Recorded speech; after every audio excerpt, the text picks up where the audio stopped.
अब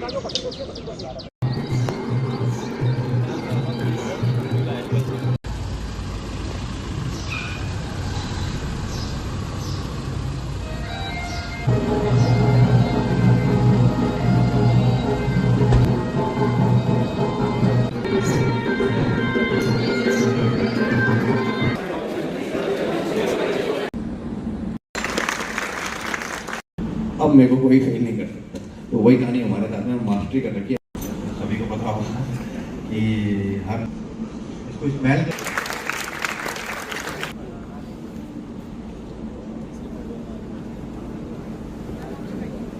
His journey from being a professional chef to becoming one of the Indian. So ladies and gentlemen, please put your hands together for our esteemed chief guest, Chef Bhupendra Singh Rawat, popularly known as Chef Bhupi.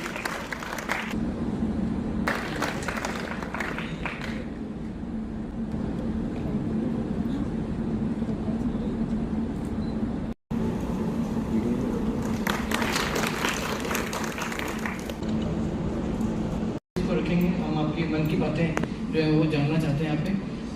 कुछ भी formal नहीं है। The student का सवाल जो है वो आपके बचपन से रिलेटेड है। हम सबको कि आप उत्तराखंड को बिलोंग करते हैं, तो वो बचपन वाली जर्नी, आपकी फैमिली का बैकग्राउंड, आपने क्या उस टाइम पर what all you have experienced, और उत्तराखंड के लिए आपके दिल में किस तरीके की भावनाएं हैं, वो उन सब को आप प्लीज़ हमारे इन ऑडियंस को बताएं। Thank you. हेलो भाई, मेरा नाम भूपेंद्र सिंह रावत है और शेफ भूपी के नाम से मैंने अपने आप को प्रमोट किया है डिजिटल उसमें। मेरा बर्थ हुआ था अल्मोड़ा में, रामनगर से आगे सल्ट ब्लॉक, हमारे गांव का नाम है कनाडी थोड़। और एक छोटी सी घटना आपको मैं बता देता हूँ। वो एरिया अभी भी बहुत ज़्यादा बैकवर्ड है, बहुत ज़्यादा, और वहाँ पे गाड़ी के पास में आने में भी आपको 2 घंटे लग जाते हैं, पहाड़ों में, आपको पता ही है। मेरा जन्म हुआ था तो मेरे को निमोनिया हो गया था, और निमोनिया होने के बाद में मेरे को हॉस्पिटल तक ले जाने के लिए कुछ भी साधन नहीं था। आज तो फिर भी चलो पास में सड़क आ गई है, मैं मरता मरता बचा था। तो मेरी मम्मी मतलब मेरी एक सिस्टर है, सिस्टर के बाद में मैं पैदा हुआ था, तो बोला कि यार ये मरने ही वाला है। तो इस कंडीशन में हमने ये किया है। और मेरे फादर क्या है कि मेरे फादर के जो मेरे दादाजी हैं उनकी बहुत जल्दी डेथ हो गई थी, तो वो 22 साल की उम्र में ही नौकरी पे आ गए थे। और दिल्ली के अंदर उन्होंने सबसे पहले एक गवर्नमेंट जॉब लगी थी उनकी, उसके बाद में जयपुर में ट्रांसफर हुए थे। मैं 3 साल की उम्र में जयपुर चला गया था। तो जो बचपन होता है, मैं उतना तो जितना मेरे को याद नहीं है, अब 3 साल की उम्र का कोई याद नहीं रहता, तो मैंने अपना सारा बचपन जयपुर में ही बिताया। मेरी सारी 3 साल की उम्र में आ गया था और वहीं पे मैंने अपना कैरियर स्टार्ट किया था, और फिर उसके बाद में जर्नी स्टार्ट हो गई। ये चीज़ हमने पहले भी डिस्कस की कि कुकिंग एक ऐसी चीज़ है जो सबको अट्रैक्ट करती है, और सबके अलग अलग रीज़न है कुक करने के। लेकिन मैं आपसे जानना चाहूँगा कि ऐसा कौन सा ऐसा इंसिडेंट था या ऐसे क्या परिस्थितियाँ थी कि आपको कुकिंग को आपने अपने करियर बनाने की सोची? ये एक हादसा था कि मेरी सिस्टर है 3 साल बड़ी है मुझसे, 3 से 4 साल, और उनकी शादी हो गई जल्दी। तो उसके बाद में मैं ही था। तो मेरे को एक बार धोखा मिला मम्मी की तरफ से कि बेटा चाय बना दो, तो मैंने बोला मैं चाय बनाता हूँ। उसके बाद में सब मेहमानों से बोला वाह क्या चाय बनाई बेटा तूने, आज मज़ा आ गया आज। फिर उसके मतलब मैं इतना खुश हो गया यार, मतलब देखो था ना 14-15 साल का बच्चा, उसको चाय बना रहे तो बहुत खुश हो गया। बेटा आज सब्जी बना दो, तो सब्जी बनाई। उसके बाद बेटा रोटी बना दो। तो मतलब मैं धीरे धीरे धीरे करके, क्या मेरी मम्मी क्या सिलाई करती थी उस टाइम पे, तो बोलती थी बेटा मैं सिलाई कर रही हूँ, आप वो कर दीजिए, आज सब्जी बना दीजिए या आटा गूंद दीजिए। तो वहाँ पे जो फोर्सिंग से मेरे को सिखाया गया था, लेकिन धीरे धीरे करके मुझे वो बहुत अच्छा लगने लग गया। और लोगों को जब मैं खिलाता था, मैं करता था, तो मैं देखता था यार इसका चेहरा पढ़ने की कोशिश करता था। खाना खिलाने के बाद में पूछना नहीं है, कभी आप घर में जाएं कभी भी किसी से सर खाना कैसे लगा, तो क्या बोलेगा 99% वो बोलेगा अच्छा लगा। तो मतलब वो अच्छा बोला, उससे पूछो ही मत, अगर वो खुद अपने आप बोलता है यार खाना बहुत अच्छा, मेमोरी के साथ में खाना बनना चाहिए। आज भी कोई भी चीज़ मेरे पास में कम पड़ जाती है, मैं लेके आता हूँ, उसके बाद ही बनाता हूँ। तो आप दिल से बनाएंगे तो ये एक जो होता है ना, पेट का रास्ता दिल से जुड़ा हुआ है, वही वाली कहानी हो गई है। तो इस तरह से मैंने अपनी कुकिंग जर्नी स्टार्ट करी थी। फिर उसके बाद में मन था कि मैं होटल इंडस्ट्री के अंदर जाऊँ, और मेरा शौक था कुकिंग करने का, उसके अलावा मुझे दुनिया देखने का शौक था। तो किसी ने बताया भाई होटल मैनेजमेंट कर लो, शेफ वेफ की नौकरियां बहुत मिलती हैं बाहर, और चलो यार यही काम कर लेते हैं, तो थोड़ा सा घूमने को भी मिल जाएगा और अपना पैशन भी फॉलो हो जाएगा। तो इस तरह से मेरी जर्नी स्टार्ट हुई। लेकिन एक स्ट्रगल है, आज तो आप एक स्टार की तरह हमारे बीच में बैठे हैं, पर वो बच्चों को ये भी पता चलना चाहिए कि उसके पीछे क्या स्ट्रगल रहता है। इन सब मतलब जो ये अचीवमेंट्स हैं वो इतनी आसानी से नहीं आती, ये बच्चों को बताना बहुत ज़्यादा ज़रूरी है। मेरा पैशन था कि मेरे को होटल इंडस्ट्री ज्वाइन करनी, मुझे बाहर जाना था, बस ये था मेरा कि मेरे को बाहर जाना है, और यही एक जरिया लगा मुझे कि इससे आप बाहर जा सकते हैं, जल्दी जा सकते हैं।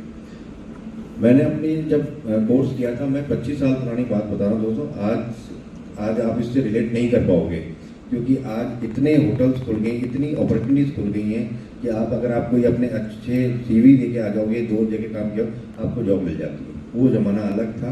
मैं 6 महीने तक भटका था, मेरे को जॉब नहीं मिली, और रेफरेंसेस मेरे पास नहीं थे अच्छे होटल के लिए। आप ताज ओबराय के ले जाएंगे, आपको एक अच्छे रेफरेंसेस की ज़रूरत होती है, एक अच्छी कॉलेज की ज़रूरत होती है। मेरे पास वो दोनों तीनों चीज़ें नहीं थी। मैंने कोई अच्छे कॉलेज से मैंने पढ़ाई नहीं करी, मैंने IHM जयपुर से 1 ईयर का डिप्लोमा करा। अभी कोई सैलरी होती है क्या? मैंने बोला यार देखो कि आप लोगों को मजाक लग रहा है, वो मैंने ज़िंदगी जी है, कि आपको लग रहा है कि आप झूठ बोल रहे हो कि 1000 रुपये की सैलरी।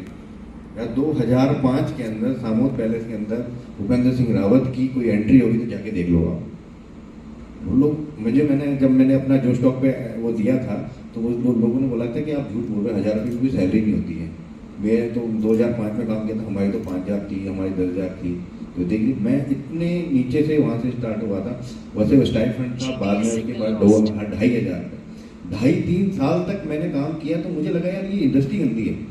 और उसके बाद में आपके जो सीनियर्स होते हैं, जो अपनी ज़िंदगी में कुछ नहीं कर पाते हैं, वो आपको ज्ञान देंगे कि बेटा अबू बोले बेटा मैं 20 साल से काम कर रहा हूँ, देखो मेरे को 30,000 ही मिल रही है, ठीक है, तुम्हारी ज़िंदगी खराब है। स्टार्टिंग जो फेज होता है ना, वो इतना गंदा होता है होटल मैनेजमेंट का कि 90% स्टूडेंट क्विट कर देते हैं। फ्रस्ट्रेट हो जाओगे। आपके दोस्त लोग अगर 50,000 कमा रहे हैं, 1 लाख कमा रहे हैं, आपको मिलोगी 12,000 रुपये, 15,000 रुपये। ये सैलरी स्ट्रक्चर है स्टार्टिंग फेज के। और हम बोलते हैं यार हम 4 लाख रुपए लगा दिए, हमने 5 लाख रुपए लगा दिए। माँ बाप तक बोलते हैं, रिश्तेदार भी बोलते हैं कि यार इतना कोर्स में पैसा खर्च करने के बाद में आप 15,000 रुपये की जॉब कर रहे हो, 10,000 रुपये जॉब कर रहे हो। अरे एक लेबर होती है, वो भी 25,000 या 20,000 रुपये कमा लेती है अगर 700 रुपये के पर डे के साथ दिहाड़ी में। तो आप अपने आप को गिल्ट फील करने लग जाओगे।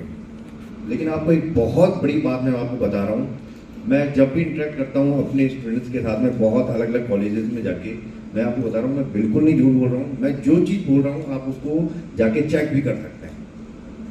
आपने अचीव नहीं किया तो इसका मतलब ये थोड़ी कि मैं भी अचीव नहीं कर पाऊंगा। मैंने इतना सम्मान, मैं जब भी जाता हूँ मुझे बोलते हैं कि आप ब्लेजर में आ जाओ, या मैं हमेशा कोर्ट में जाता हूँ, हमेशा कोर्ट में जाता हूँ। मैंने जब जॉब ट्रेनिंग करी थी तो इंडिया के अंदर तो ये कल्चर नहीं है कि वाइपिंग करने का, जो मोप लगाते हैं ना, इंडिया में नहीं है। फॉरेन में जाओगे तो आपका रेस्टोरेंट है, आपको खुद को साफ करना पड़ेगा, लेकिन इंडिया में नहीं है। तो वहाँ पे कल्चर था करना। तो मैं रोने लग जाता था, मेरे आंसू आ जाते थे, ऐसे करता। फिर मैं सोचता यार इतना पढ़ लिख के ये क्या काम कर रहा हूँ मैं यार, वाइपिंग करना और मोप लगाना, ये काम क्या कर। मेरे आंसू आ जाते तो मैं पैंट को ऊपर के यहाँ तक घुटने तक रख लेते थे और उसके बाद में वाइपिंग करते थे। और जो आप उस टाइम तो अनपढ़ शेफ लोग ज़्यादा होते थे, वो आपको इतना टॉर्चर करते थे। आपको बताऊँ, एक धनिया काटने के लिए मेरी IT के अंदर धनिया, जो शेफ होते थे, जो CDP होता था, उसी को धनिया काटना अलाउ था। तो मैंने बोला शेफ वो इतनी बड़ी बंच को लेके नाइफ से काटने के लिए, तो मैंने सोचा मेरे को भी सीखना है यार। तो उसने बोला भैया, और जाके एक दारू की बोतल ले गया, तब जाके मैं तुमको धनिया काटना सिखाऊंगा। एक शेफ था, मैं नाम नहीं लूँगा, अब वो रहे भी नहीं, उन्होंने तो मतलब मेरे को इतना ज़्यादा फ्रस्ट्रेट कर दिया था। मैं अप्रेंटिस के लिए चला गया था, द टावर नाम है उस होटल का। तो मैं जब कोर्स नहीं किया था, कोर्स से पहले, फिर बाद में मैंने कोर्स किया था, तो वो टमाटर का फूल का फैशन हुआ करता था उस जमाने में। टमाटर का फूल बनाते थे, उसमें कोई कैंडल लगाते थे और बीच में खाने में रख देते थे। तो 5-6 शेफ लोग ऐसे खड़े बैठे हुए थे और मैं ट्रेनी था एक, ठीक है, अप्रेंटिस जिसको बोलते हैं। मैंने कोर्स भी नहीं किया था, कोई कोर्स में बाद में किया था। मैं वहाँ गया तो वो शेफ इतना जोर से मेरे पे अब्यूज़ किया और जोर से शाउट किया। मेरी उम्र थी 19 साल, मेरे को रोना आ गया कि फिर उसने बोला भाग जाए यहाँ से, और कई तरह से अब्यूज़ किया। वो बहुत सारे अपॉर्चुनिटीज़ हैं, ठीक है, कि प्रोसेसिंग फूड में भी आप जा सकते हो, आप कई तरह की इंडस्ट्रीज होती हैं उसमें भी जा सकते हो। जहाँ मौका मिले काम करने का, सीखने का, जाइए, रुकना मत एक जगह। और घर बार मम्मी पापा सब भूल जाओ। जब अगर आपके पास में पैसा नहीं है तो मम्मी पापा भी नहीं पूछेंगे, रिश्तेदार भी नहीं पूछेंगे, भाई बहन भी नहीं पूछेंगे। क्या करोगे ऐसे घर में रह के, बताओ आप मेरे को। 20-25 हज़ार की नौकरी, लेकिन घर के पास में रहना है नहीं, बाहर जाना है, एक्सप्लोर करो लाइफ को। बाहर मौका मिल रहा है, फॉरेन मिल रहा है, क्रूज में मिल रहा है, जहाँ मर्जी है वहाँ जाना है, घर से बाहर रहना है। और फिर आप देखना 101% आपको मिलेगा। आप जैसे जैसे सीखते चले जाओगे ना, आप अपनी कीमत खुद बताओगे सामने वाले को, खुद बताओगे कि मैं अभी आपको बताया कि मेरी सक्सेस सब जानते हैं कि हाँ वो भी शेफ है, ये है, वो है, ठीक है। अब मेरे बारे में मैं कितने इंटरव्यूज में फेल हुआ हूँ। मैं एक ही होटल के अंदर 5 बार फेल हुआ हूँ, एक ही होटल के अंदर। नहीं थी नॉलेज, क्वेश्चन पूछा शेफ ने, रिसोटो के अंदर कौन सा राइस यूज किया जाता है, मेरे को नहीं आता, मैं करने लग गया।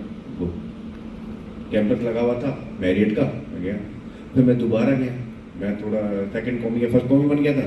तो फिर उसके बाद मैं वहाँ पे फिर मेरा ट्रेड टेस्ट में फेल हो गया, कई बार इंटरव्यू फेल हो गया।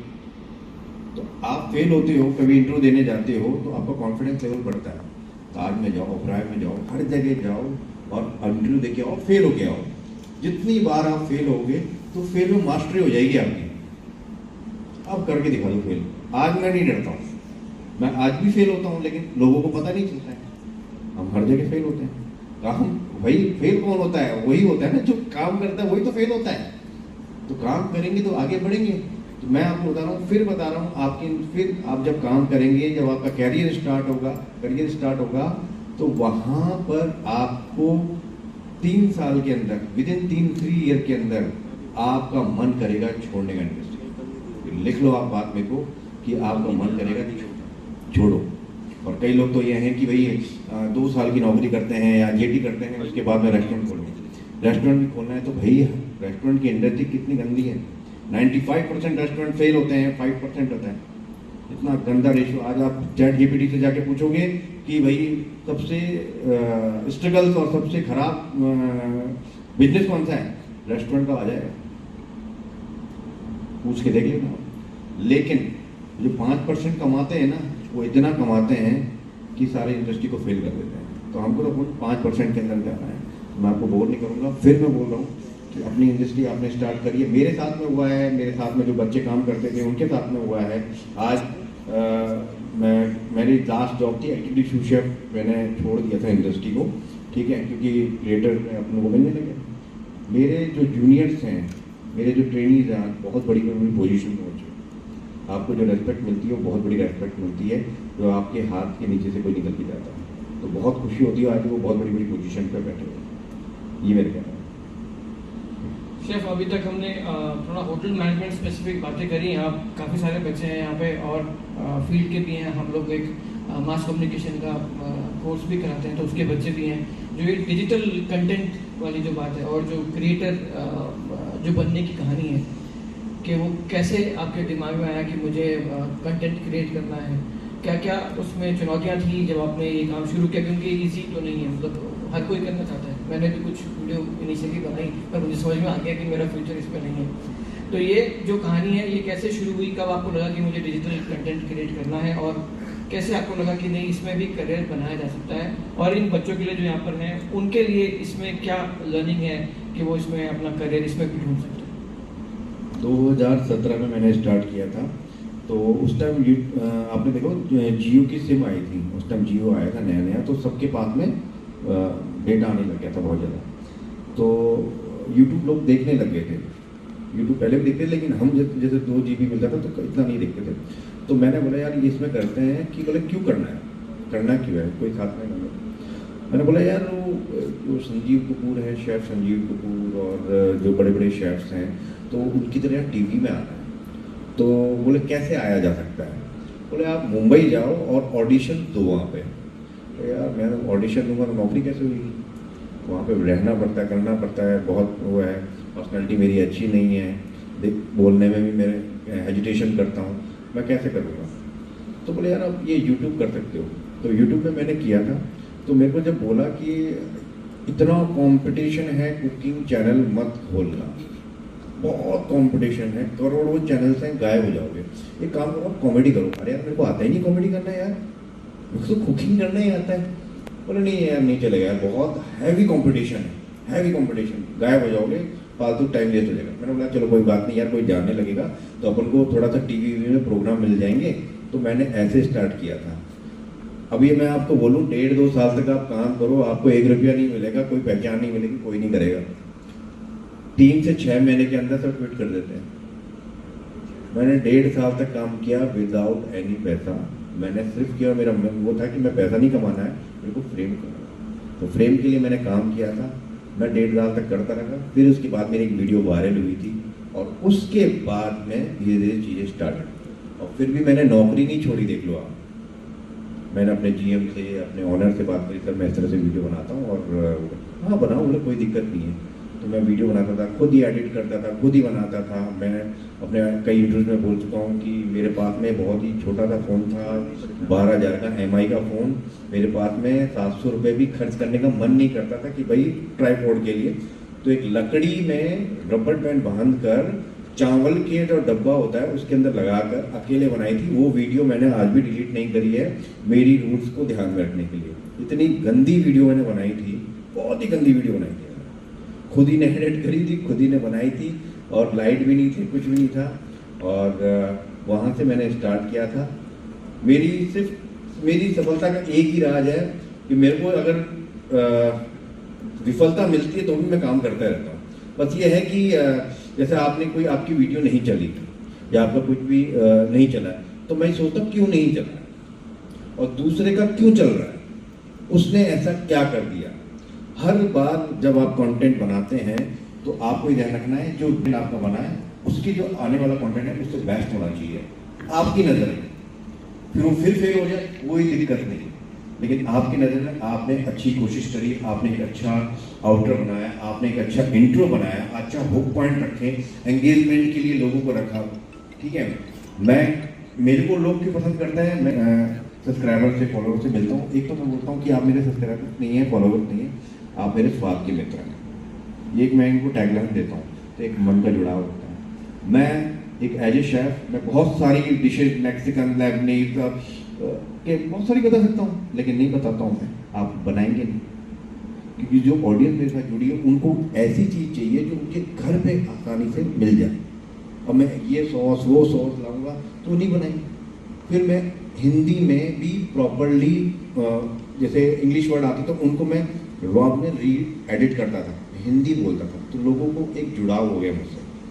और मुझसे जो गलती होती है मैं वीडियो में एक्सेप्ट करता हूँ, और यार मुझसे गलती हो गया, मुझसे जल गया, मुझसे गिर गया, ये मैं डालना भूल गया, मैं बोलता हूँ।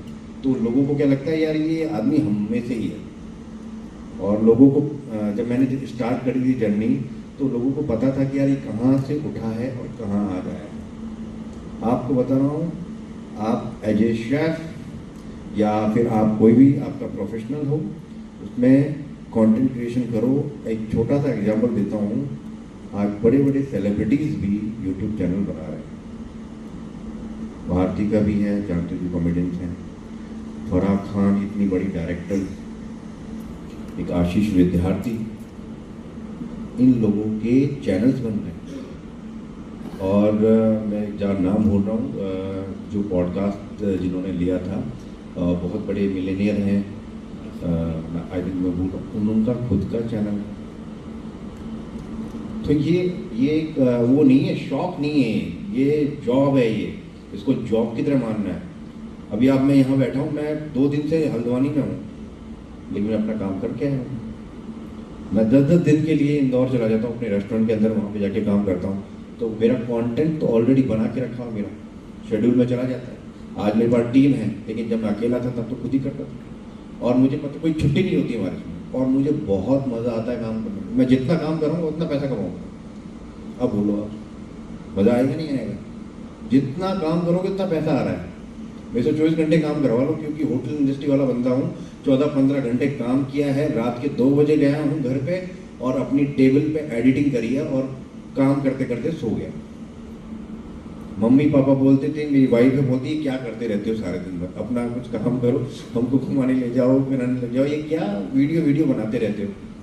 मुझे लगा यार इसमें कुछ है आगे चलके। मैंने वहाँ पे अपना टाइम वेस्ट किया, मतलब सॉरी टाइम वेस्ट बोलो, मैंने अपना टाइम लगाया वहाँ पे और मुझे मिला है। मन से करोगे ना, एक बार मन से करो, मिल जाएगा। कोशिश करो, मिल जाएगा। अगर आप कोशिश करोगे तो 101% मिलेगा ही मिलेगा। मोटिवेशन कहाँ से आता है? पैसे से आता है। तो फालतू की कितने भी आपको मैं कुछ भी बोल के चला जाऊंगा, आपको कुछ फर्क नहीं पड़ेगा। जब पैसा आएगा ना जेब में, अकाउंट में, तब भूल जाओगे, तब आएगा वो मोटिवेशन। आप क्या मानते हो कितना पैसा कमा सकते हैं इंडस्ट्री के अंदर? एक पेड प्रमोशन, जितनी भी बड़ी कंपनीज हैं सबके साथ में काम किया हुआ, कैच के साथ, मैगी के साथ में, बड़ी बड़ी कंपनीज है, एवरेस्ट मसाला है, उनके साथ में काम किया, लाखों रुपए लेते हैं हम लोग। और जो इसका एड रेवेन्यू आता है वो तो उससे बहुत कम रहता है। नॉर्मल मेरे जैसा आदमी भी 10 से 15 लाख रुपए, मैं आपको सिर्फ मोटिवेट करने का बोल रहा हूँ। जिंदगी निकल जाती है लोगों की 1 करोड़ रुपए कमाने में, हम 6 महीने में कमा लेते हैं। कोशिश करते हैं। जब मैं खाना बनाता था तो मैं रेस्टोरेंट के गेट पे खड़ा हो जाता था, जो अपने किचन के लिए जाता था, तो वहाँ पे हम देखते थे चेहरे को कि गेस्ट को खाना कैसा लगा। आपकी बहुत बड़ी जॉब है ये, और इतना अच्छा है कि देखिए, मैं तो ये बोलता हूँ, एक शेफ डॉक्टर से भी बड़ा है। पूछो क्यों? डॉक्टर के पास में आप जाते हो बीमार होने के बाद, और एक शेफ ऐसा है कि आपको बीमार होने ही नहीं देगा। एक अच्छा तेल यूज़ करेगा, एक अच्छा इंग्रेडिएंट यूज़ करेगा, सडन से उसको टेम्परेचर में फूड को रखेगा, तो आप बीमार ही नहीं होंगे कितनी। और एक अगर शेफ अगर अपने काम को ध्यान ना दे तो एक अच्छा खासा इंसान भी डॉक्टर के पास पहुंच जाता है। मैंने अपनी इंडस्ट्री में देखा, मैंने बहुत से लोगों को देखा, बहुत से लोगों के साथ में खाना खाता हूँ, तो 95% या 90% मैं बोल सकता हूँ लोगों के सेंस काम नहीं करते हैं खाने में टेस्ट के।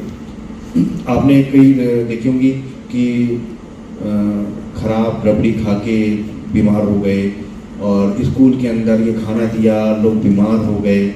तो ये तक सेंस नहीं है लोगों में, क्योंकि अगर बहुत ज़्यादा गर्म मसाला या बहुत ज़्यादा हाई एरोमेटिक फूड मसाला उसके अंदर आती है, लाल मिर्च से स्पाइसी लगेगा तो आपको यहाँ लगती है लाल मिर्च, लेकिन जो पीली मिर्च होती है ना वो यहाँ करती है ताकि यहाँ।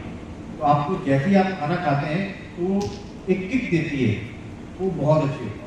तो यहाँ पर मैं हरी मिर्च का इस्तेमाल कर रहा हूँ नान की कढ़ाई के साथ में, और इसको आप गोल्डन फ्राई करेंगे। हरी मिर्च के बारे में ये है कि हरी मिर्च को अगर तेल में डाल देते हैं तो उसका फ्लेवर स्पाइसी तेज हो जाता है, ठीक है। और अगर आपको कम फ्लेवर चाहिए इसका लेकिन मिर्च चाहिए तो आप उसको बाद में डालिए, तेल के साथ में ज़्यादा फ्राई मत कीजिए, तो इसका फ्लेवर कम हो जाता है।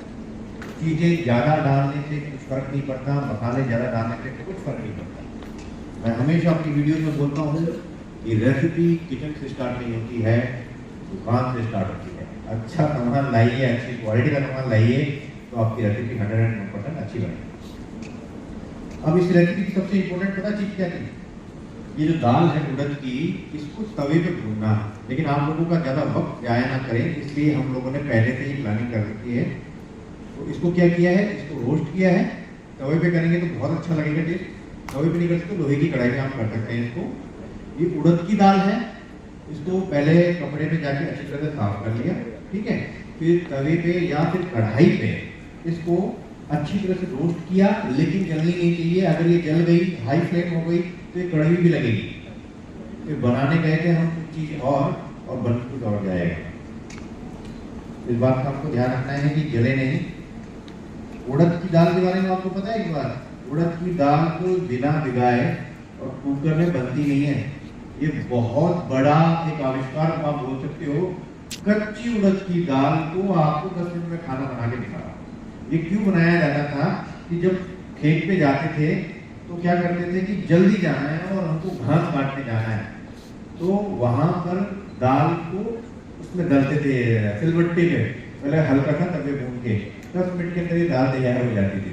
तो इसका इसलिए भी हो सकता है, मे भी, अगर मुझे लगता है तो जल्दी बन जाती है। उड़द की दाल को 10 मिनट में बनाने का एक सुपर फास्ट तरीका।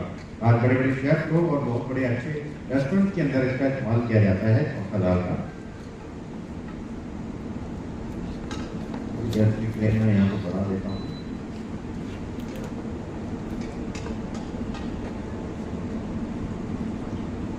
देखिए इसमें अपने अब ये दाल ऑलरेडी रोस्टेड है, फिर भी हम इसको भून रहे हैं इसके साथ में।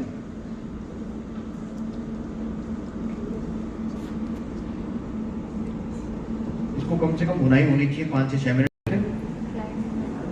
हल्का सा कच्चा फ्लेवर आना चाहिए।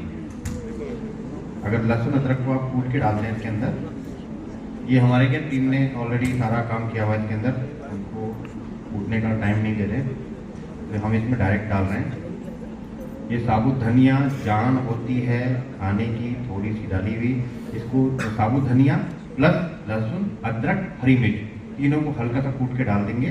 हम यहाँ पे डाल रहे हैं वीडियो के लिए, फ्राई नहीं होना चाहिए, बेसिकली सौते नहीं होना चाहिए, इसके अंदर कच्चा फ्लेवर बहुत अच्छा आता है। लहसुन जो होता है, आपने अक्सर देखा होगा कि लोग लहसुन को तेल में बहुत भूनते हैं, उससे टेस्ट खराब होता है। लहसुन को हल्का पकाया जाता है, ज़्यादा नहीं पकाया जाता लहसुन को।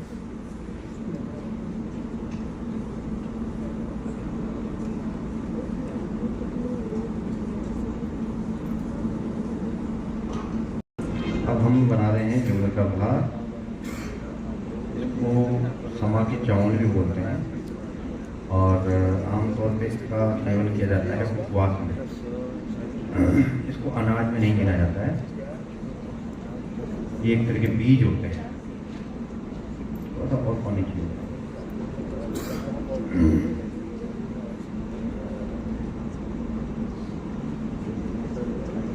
अब जो अपने मिलेट से जिसके अंदर कंगनी आती है, ठीक है, ये कांगनी आती है, कांगनी समथिंग लिखते हैं, कांगनी होते हैं फॉक्सटेल, ठीक है। एक बाजरा होता है, ज्वार होता है, अपना ये झुंगूर होता है, एक आता है अपने जो मड़वा आटा जो कंगनी जिसको बोलते हैं वो आता है। इनके अंदर ग्लूटेन नहीं होता है। 1960 के बाद में हमको इंट्रोड्यूस कर हरित क्रांति, आपने सुना होगा हरित क्रांति के बारे में। उससे पहले हम लोग यही खाना खाया करते थे, क्योंकि इसके अंदर कम पानी के अंदर ये अच्छा उग जाता है। आप बाजरा देखेंगे या फिर आप कांगनी देखेंगे, फॉक्सटेल देखेंगे, तो उसके अंदर पानी का मात्रा कम डलती है और लेकिन कम होता था। 1960 की जो हरित क्रांति हुई थी उसके अंदर हमको चावल और जो गेहूं उगाना हमको सिखाया गया है, और जो गेहूं आज उग रहा है उसके अंदर हाई ग्लूटेन होती है, उसका GLF स्कोर बहुत हाई होता है, ग्लाइकेमिक इंडेक्स होता है। जैसे आप रोटी खाते हैं आपका ग्लूकोज बढ़ जाता है। वर्ल्ड के अंदर सबसे ज़्यादा डायबिटिक पेशेंट कहाँ है? इंडिया। 85% लोगों को पता ही नहीं है उनको डायबिटिक 85%। ओबेसिटी के अंदर इंडिया नंबर 1 पहुंचता जा रहा है। आपने कहा देखो मजदूर लोग जो होते हैं, बहुत सारे मजदूर लोग होंगे, पूरे पतले होते हैं, यहाँ से पेट निकला होता है और बहुत से लोगों का पेट यहाँ से निकला होता है। कभी आपने सोचा है इस बात का कि यार हम घर का अच्छा शुद्ध खाना खा रहे हैं लेकिन हमारा पेट क्यों निकल रहा है? क्योंकि हम प्रोटीन नहीं खाते हैं। नॉन वेजिटेरियन है वो भी प्रोटीन उनका सोर्स पूरा नहीं होता है। हमको एक ही चीज़ सिखाई गई है शुरू से, दाल चावल रोटी, दाल चावल रोटी। और उसके अंदर उसकी खुद की जो नेचुरल स्ट्रेंथ होती है वो टूट जाती है। जो आप आज के टाइम पे सबको बहुत जल्दी है। तो अगर आप मिलेट यूज़ करते हैं अपने घर पे बताइए, जौ का इस्तेमाल कीजिए, ठीक है। अगर आपके घर में गेहूं की रोटी खा रहे हैं तो बोलिए नहीं, और आटा बदल बदल के खाइए। आज गेहूं का खा लिया कोई बात, कल हम मडवे के आटे की रोटी खाएंगे, फिक्स कर दीजिए। अगले दिन हम जौ के आटे की रोटी खाएंगे, तीसरे दिन हम मल्टी खा लेंगे, आटा बदलिए। तेल बदलिए, रिफाइंड ऑयल का इस्तेमाल मत कीजिए, जहर है, कैंसर हो जाता है, बहुत ही गंदी चीज़ है। इंडिया के अंदर अब बहुत ज़्यादा रिफाइंड का इस्तेमाल किया जाता है। आपने अगर 100 रुपये बचाने की कोशिश करी तो लाखों रुपए आपके उसमें लग जाएंगे। लोगों को एजुकेट कीजिए, अपने घर में फैमिली को एजुकेट कीजिए कि रिफाइंड का इस्तेमाल नहीं कीजिए।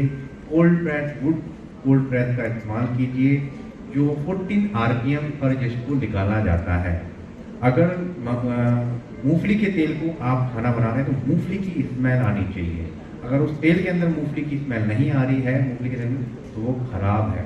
रिफाइंड 300 से 400 डिग्री टेम्परेचर से भी ज़्यादा उसको गर्म किया जाता है उसको रिफाइन करने के लिए, तो वो बिल्कुल जहर एक तरह है। कभी सरसों का तेल खाइए, कभी तिली का तेल, सर्दियों में तिली का तेल खाइए, मूंगफली का तेल खाइए, सोयाबीन का खाइए, अलग अलग तेल बदल के खाइए, ऑलिव ऑयल खाइए, लेकिन एक्स्ट्रा वर्जन ऑलिव ऑयल को गर्म मत कीजिए। खा रहे हैं लेकिन हमारा पेट क्यों निकल रहा है?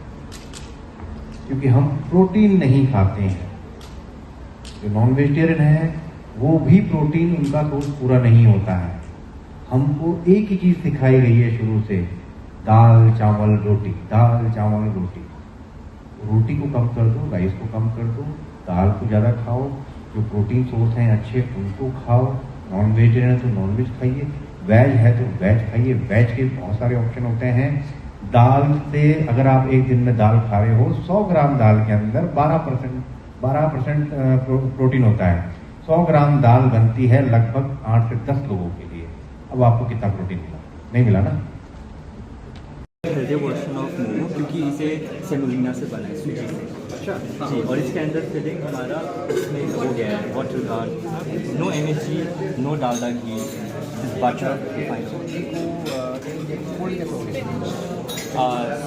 फोल्ड के जब गर्म पानी को लगाएंगे थोड़ा देर के लिए रेस्ट करके no sir, no maida.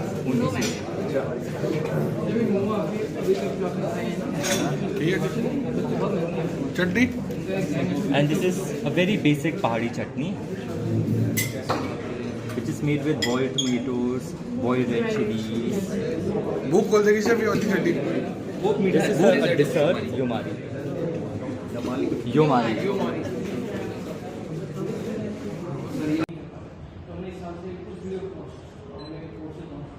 We are offering it here 1 year certificate program or just to